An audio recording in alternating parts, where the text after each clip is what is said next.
Let's talk about the 6 Pokemon limit. I know, I usually do an intro segment here, but I really want to talk about this theory due to its length. So stay subscribed for more theories like the Triforce being evil and Metroid's Mystery Man.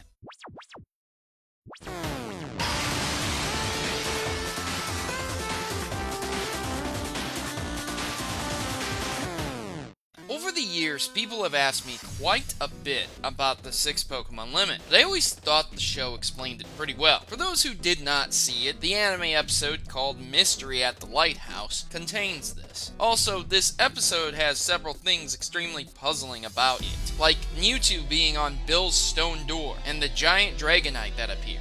It's filled with so many loopholes. Someone actually copied CinemaSins and tried to make an episode about it. I actually had a series where I did point out the loopholes, but I decided to cancel it due to the copyright issues with series like that. I digress though. The point is, go and watch the episode for yourself to see. For those who haven't watched it, Ash runs off after a conversation with Misty about capturing his Pokemon. After encountering Krabby, he battles it with a stick. Yes, a stick. Ash is so MLG, he doesn't need to battle Pokemon with Pokemon. Sticks work just fine. After catching Krabby, the Pokeball disappears, and Ash is informed by both Misty and Brock a trainer can only have 6 Pokemon, and that his Krabby was transported back to where he got his Pokedex. But they conveniently omit why a trainer can only have 6 Pokemon. So let's speculate a bit, shall we? I have heard so many theories on this. One being that if a person had more than 6 Pokemon, the Pokemon could overwhelm them and kill the trainer. And while that kinda makes sense at a very base level, it goes against the rules of the universe. Not only is it rare for a trainer to die from a Pokemon, as shown by Ash, but it's also rare for a Pokemon to actively rebel against its trainer as well. 8 badges will put a stop to that. Unless you are a massive loophole Charizard, that is. Another theory is that it goes against the rules. And while this makes sense, it's never actually stated the rules of a Pokemon battle. Each battle is different, and we can piece together the rules of a battle from different things stated or done in the games and the anime.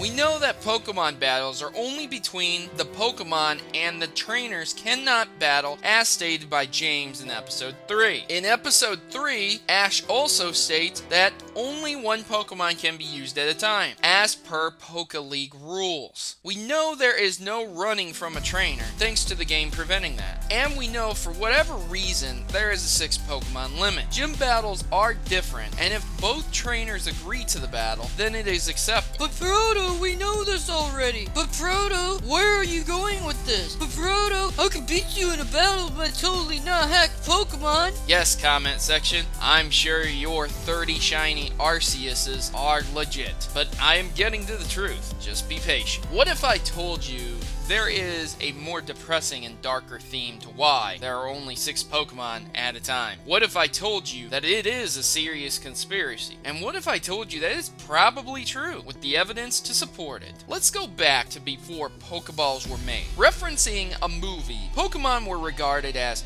magic creatures that worked with humans sometimes. Often these creatures were enslaved, somehow. Again, plot holes. However, Pokemon battles were a staple of life. Humans had no economy, no trade, no modern societies. Going forward quite a bit, when trainers began to actually battle Pokemon, society, towns, cities, all of this was beginning to come together. Going a little more forward, after numerous wars from different regions, jobs, work, and everything else ran short. To get by, people began to gamble on their Pokemon. This became a staple, and every Pokemon battle meant putting half of your money on the line. Battling became a way of survival, and winning meant you got to live. Even the shopkeepers that sold what people needed ended up battling for money as well. So then, how do the 6 Pokemon regulations stem from this? Well, who made all those rules again? What did Ash say in episode 3? The Pokemon League rules say only 1 at a time. A group of trainers with extremely powerful Pokemon saw the chaos of the world and formed the Poke League, also known as the government of each region. These trainers united several other trainers and appointed them as gym leaders to give people a goal, train, and become stronger to be the best. The 6 Pokemon limit comes from the rule of the government and the Poke League to prevent cheating among these battles and continue the economy. It's why Pokemon centers are free. It's why there are not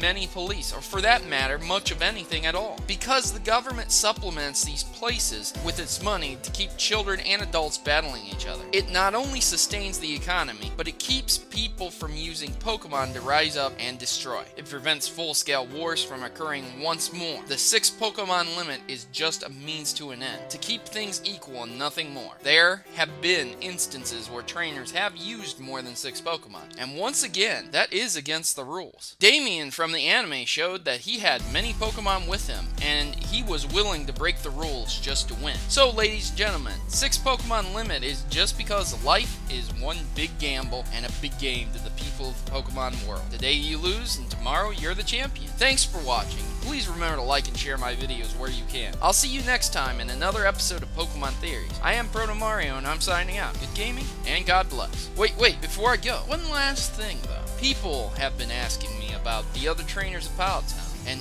who they are. Damien had a Charmander, and it was weak, which meant it was probably a starter Pokemon. Was Damien one of the 4 trainers from Pallet all along? Thanks for watching my video and making it to the end. If you want to see my theories a day early, make sure to head over to my Patreon, where donators get a day early viewing of my newest theories. And follow me over on Twitter to see my updates about certain videos and access to some cool unlisted hidden content as well. If you don't have Twitter, I am on Tumblr too, so be sure to check out my videos on your preferred social networks, or subscribe here on good old YouTube. I've been on YouTube for a while now, and I don't plan on going anywhere soon, so I hope you keep supporting me by liking the video and sharing it where you can on Facebook or Twitter or other forums as well. Thank you again for taking a bit of time out to support me, and I hope to see you here next time on Pokemon Theory.